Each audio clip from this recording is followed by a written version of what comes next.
If you're hitting the gym consistently but still not seeing the muscle growth you want, you might be making one critical mistake with your training volume. Most lifters either do way too little to stimulate growth, or they pile on so much that they're just spinning their wheels and burning themselves out. Today, we're going to break down 12 evidence-based rules of training volume that separate the muscle builders from the muscle stragglers. You'll discover why your current approach to sets and reps might be holding you back, and the one rule about proximity to failure that will transform every set from here on out.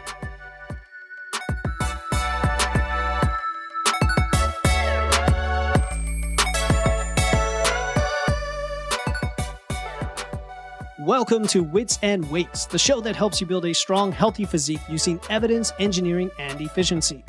I'm your host, certified nutrition coach, Philip Pape, and today we're applying that systematic engineering thinking to one of the most misunderstood aspects of muscle building, and that is training volume. Volume, the V word.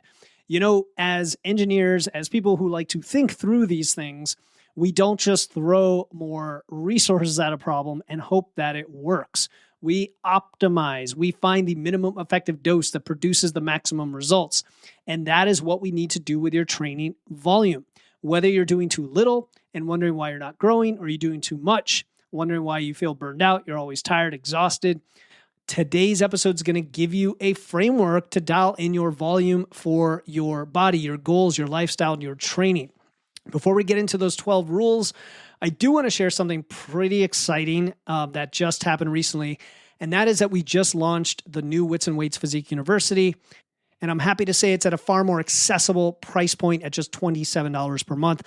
It was $87, it's now $27. We do have an $87 option for more direct access to our not one but two coaches in there, myself included, and this $27 price point now still gives you access to the complete course library, our private community, our training templates, and really so much more in there, monthly Q&As, live calls, but without the pressure of weekly check-ins or constant cadences that some of our members were saying was just a little too much.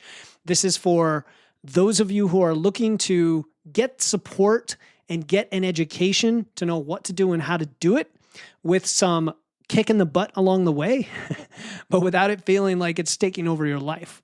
Because I know we're busy. And here's the best thing for podcast listeners. If you join by the end of July using the special link in the show notes, it's the only link that'll get you this.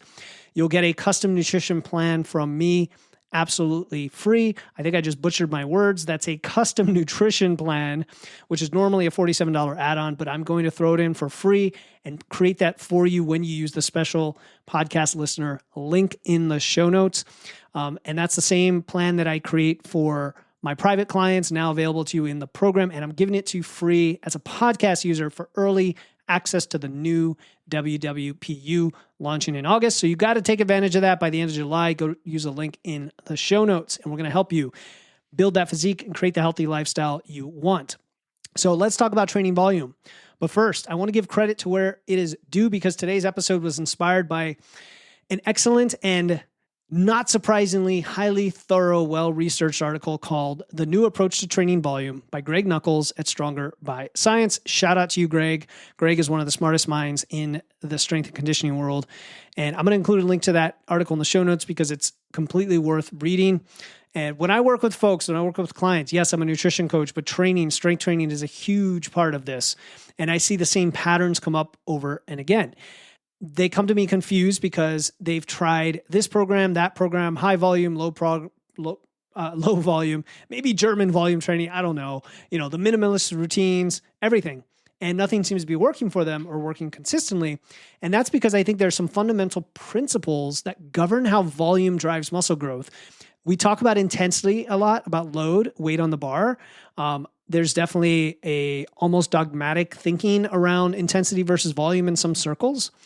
But I want to give volume the place that it deserves today. I want to treat volume like a training variable. That's all it is. It's a training variable. I don't want to treat it like that. It is that. And it produces a predictable output when you apply it correctly with the inputs, right? It's not a mysterious art form. Yes, there seems to be some level of art, let's say, when it comes to lifting, but it really can be broken down into some principles that you can test and experiment with to see what works. So let's start with it. Rule number one, Volume is best measured in hard sets per muscle group. So right off the bat, I probably surprised you because you think of volume as total sets, period. But I think the most important concept here is how we measure volume. Most people think of it in terms of tonnage, sets times reps times load, or just pure sets, right? But what really drives muscle growth, hypertrophy, is the number of hard sets performed per muscle group per week. And we know this, it's well established in the literature. We're not talking about training to failure. We're talking about training in some proximity to failure, regardless of whether you're doing 5 reps or 15 or 20 reps, whether you're using 135 pounds or 405 pounds. And this matters because tonnage is not really super helpful because it can be inflated by submaximal work that doesn't actually produce the tension that you want for growth. But hard sets are objective. They actually standardize for effort. They standardize for effort. So when we talk about training hard and being close to failure, within a few reps shy of failure and getting that muscle tension, that is what drives the adaptation we're looking for. And you simply have to have enough of it per week, period. That's rule number 1, a very important rule. Rule number 2, proximity to failure then determines a set's effectiveness. So this is going to build on rule 1. A set's growth stimulus depends on how close you get to failure. The final reps before failure are often referred to as effective reps. And whether you believe that the reps before them are junk volume or not, all the reps are necessary to get to that point. And those reps toward the end create the most mechanical tension and motor unit recruitment, which is why they tend to be the ones giving you the most stimulus and thus quote unquote effective, not to minimize the other reps, but more and more research supports this idea. And we know this because of supersets, because of myo reps, because of failure type training, etc. And the mechanism is that as you approach failure, your body is forced to recruit more high threshold motor units. And these are primarily fast twitch muscle fibers, and those have the greatest growth potential. And so the guideline here is pretty simple. Just train most of your sets to within 1 to 2 reps shy of failure. I'm going to say for big compound lifts, it might be even 3 or 4. If you're using an RPE scale, that's 8 to 10. If you're using RIR, that's 0 to 2 reps left in the tank. Again, bigger lifts can maybe get an extra rep shy from failure, but most of you are probably not even training in that regime anyway, even if you think you are. I'm just going to be honest. And also, this doesn't mean that every single set has to be a grinder. Sometimes you have to grind, it happens, but it shouldn't be that way for the vast majority of your volume. It should just be highly challenging. So that's rule number 2, is proximity to failure is what determines how effective a set is. Rule number 3 is that more volume equals more growth, but only to a point. There's a dose-response relationship between volume and muscle growth. And like any good engineer will tell you, returns diminish past a certain point. Diminishing returns. It's a law of the universe for most things. If you do 6 sets per week for a muscle group, it's going to be better than 3, but 20 isn't necessarily much better than 15. It might be a tiny bit better, but not much. And then at some point, 20 or 25 or 30 sets might be worse for you because of the overall fatigue for the week and the lack of recovery. The research shows us that hypertrophy plateaus or regresses when volumes get too high, right? 25 to 30 plus sets per week for a single muscle group is to put a number on it. And then you're creating, again, more fatigue than you can recover from. So the practical takeaway is push volume gradually, see how you respond, monitor recovery. You might be a hyper responder, a lower responder. You might need more or less, right? On average, women need more volume than men. You're going to need more volume when you're well-fed and well-nourished than when you're in a fat loss phase, right? So it's going to be contextual. And more, again, is not always better, especially if it means you can't recover between sessions. Rule number 4, most lifters thrive on 10 to 25 hard sets per muscle per week. Now, that's a big range. And what I usually, if I go on a podcast and somebody asks for, I'll usually say like 10 to 15, because for the average person with the average busy lifestyle, going 4 days to the gym, it's perfectly solid, optimal place to be, or practically optimal place to be, I should say. But the sweet spot is really broad, 10 to 25 sets. And where you fall in that range is going to depend on your training age, on your ability to recover, and again, your individual responsiveness. So if you're a beginner, just start with 10 to 15. If you're intermediate, you might need 15 to 20. If you're advanced, you might need even more than that, but it's going to depend on the lift and your recovery and all that, right? And if you spread the volume over multiple sessions per muscle group, so you have maybe upper, lower is a classic split, a 4-day split, where you're hitting your biceps and your shoulders and your chest and your back a couple times a week, directly and indirectly, you're going to get probably better growth because of the frequency and then less fatigue because of the rotation and splitting it up compared to trying to cram it all into one brutal session or just a few sessions. Rule number 5, the rep range doesn't really matter for hypertrophy, but your effort does. And this might be surprising, right? But I've seen, and I've worked like with my coach, Andy Baker, he's a genius at this stuff. He will throw in there into his programming, especially the bodybuilding style, tons of different rep ranges. And it almost doesn't seem to make any rhyme or reason until you go a level deep and you look at some of the other training variables like the order of the lifts and whether it's a big compound lift or not, etc. But here's the thing, as long as sets are taken with proximity to failure, and again, not total failure. Please don't consider this failure training. That is not what I'm saying. In fact, that could be a terrible idea to take everything to failure. We don't want to do that. And there are plenty of people walking around jacked, strong, with great muscle development that always train several reps away from failure and not to failure. So please.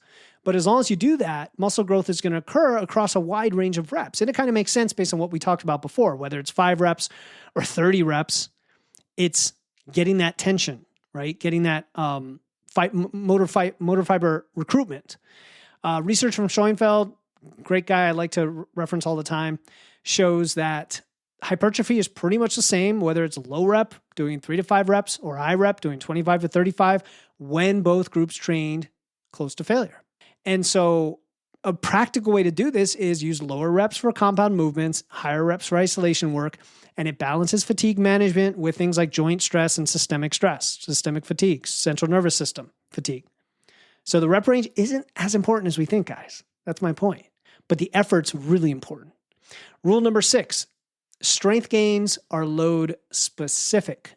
Okay, so now if you're, this is giving you a little bit of a break in the last rule, in that if your goal includes building maximal strength, not just muscle size, you have to understand that strength gains are load specific.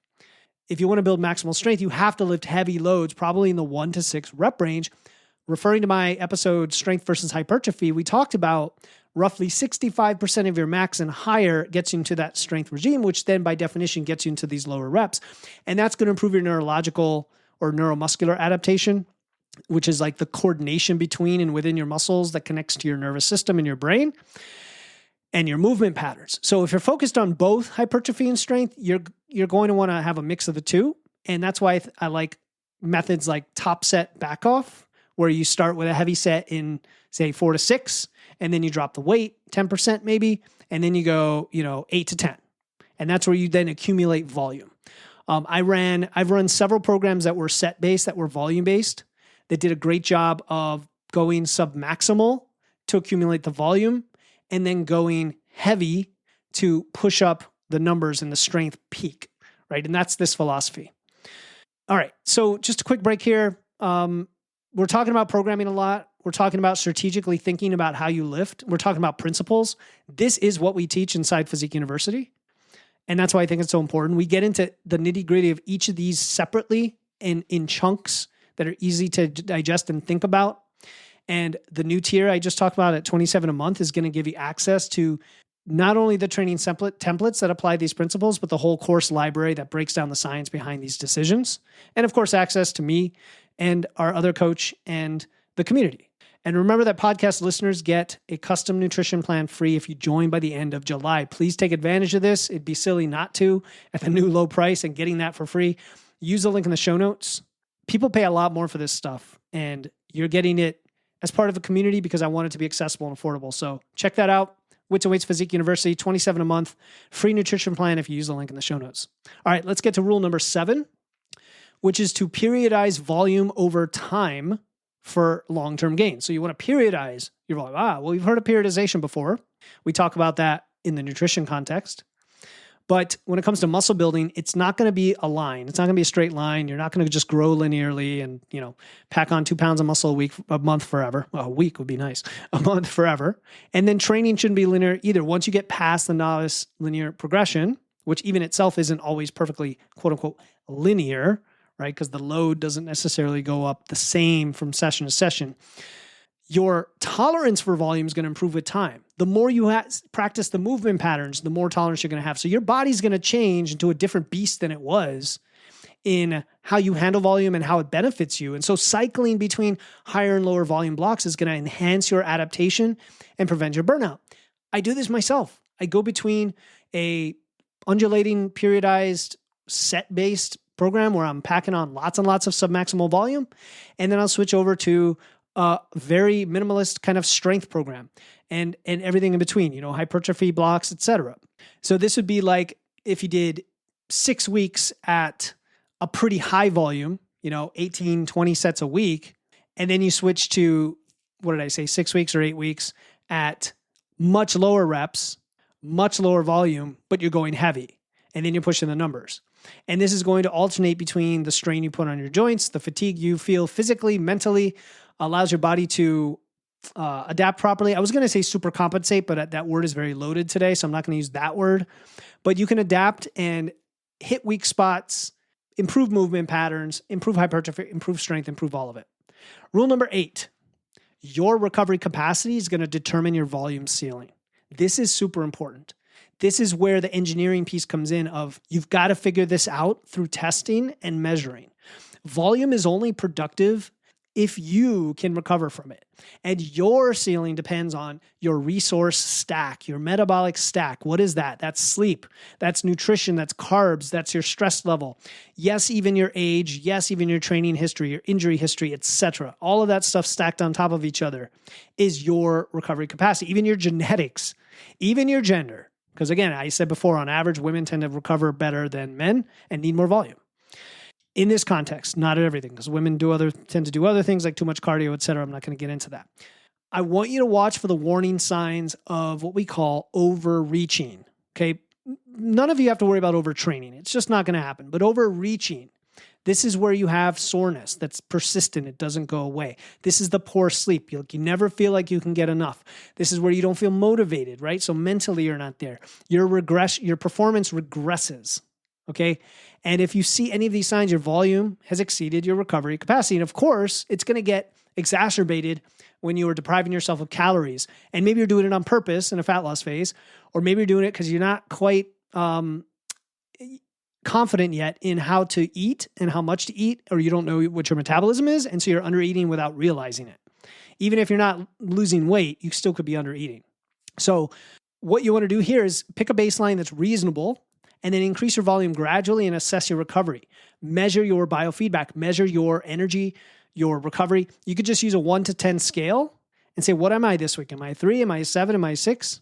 And correlate it with the other things you're doing and your whole metabolic, your stress stack, your sleep, your nutrition, your stress, your blah, blah, blah, blah, blah. All right. You can use RPE tracking if you want. You can use other biohacking metrics or biometrics like HRV, if you have an Oura ring.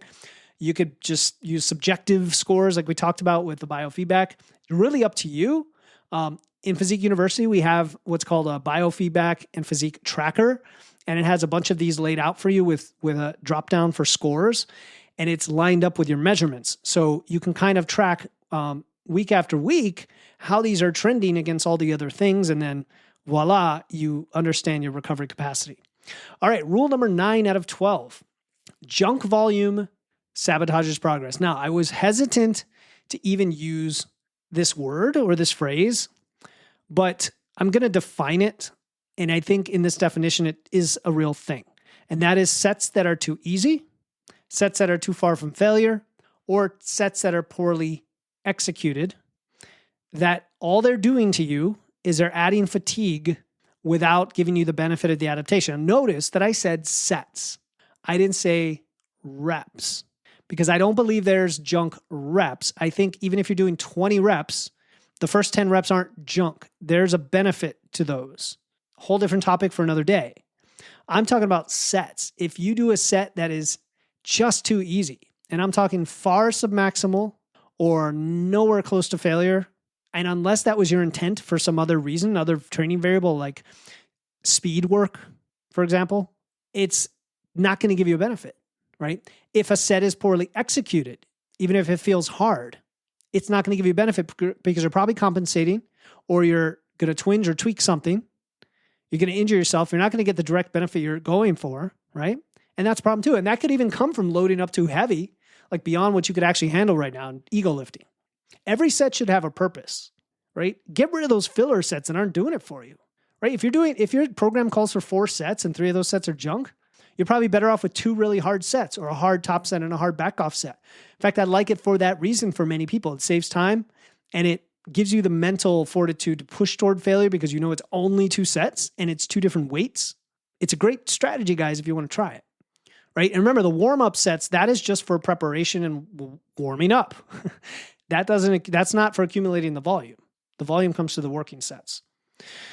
All right, rule number 10 is that compound lifts demand fewer sets than isolation work. This should go by definition, but let me explain what I mean. Compound movements that use multiple joints recruit multiple muscle groups. They generate higher systemic fatigue. They require thus fewer sets per muscle group to be effective, period, right? 3 sets of barbell squats are going to sufficiently stimulate quads, glutes, hamstrings, but you're probably going to need maybe 4, 5, 6 sets of bicep curls or leg extensions to create the same growth stimulus because the isolation movements create lower systemic fatigue and, of course, are just hitting those muscle groups. So don't go crazy with your sets for your big lifts is all I'm saying, especially something like a deadlift. Sometimes 1 set could be enough, 1 or 2 sets. It depends on your goals, depends on the rep range, etc. Rule number 11, I want you to track progress, not just volume, because volume is it's a variable and it's a tool. And honestly, I don't even track it per se. I guess the way I would put it is that a program should be written inherently to add sets or add volume if that's the point, but then it's written in for you. You're not like winging it and saying, oh, maybe I'm going to add another set today and I'm going to progress in sets. It's not like that. I think reps are a little more on the fly. Load is a little more on the fly, although, again, you still want to be intentional about thinking, what did I do last time? What's my capability now? How am I feeling in my warm-up? What should I be able to express today? But volume is more fixed into the program, if that makes sense. If anybody disagrees, let me know. I've never understood anyone I've never heard of anybody who says, I think I'm just going to add extra sets today. Okay, now I actually take that back a little bit because for isolation work, you might have in your program, do anywhere from 4 to 6 sets of these bicep curls.